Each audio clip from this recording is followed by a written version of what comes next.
بسم اللہ الرحمن الرحیم۔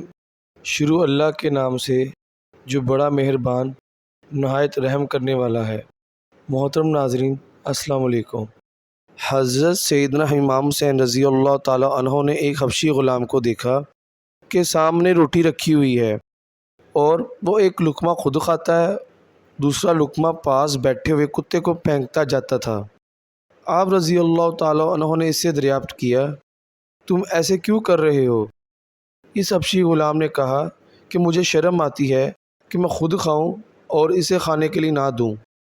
حضرت سیدنا امام حسن رضی اللہ تعالیٰ عنہ نے اس کی بات سنی تو فرمایا، اسے نیکی کا بدلہ ضرور ملنا چاہیے۔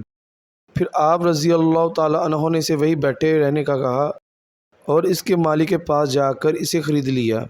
حضرت سیدنا امام حسن رضی اللہ تعالیٰ عنہ نے اس غلام کے مالک سے وہ اراضی بھی خرید لی جس کی حفاظت پر وہ مأمور تھا۔ پھر آپ رضی اللہ تعالیٰ عنہ نے اس غلام کو آزاد کر کے وہ اراضی بھی اس کی ملکیت میں دے دی۔ یہ واقعہ اپنے اختتام کو پہنچا۔ اللہ حافظ۔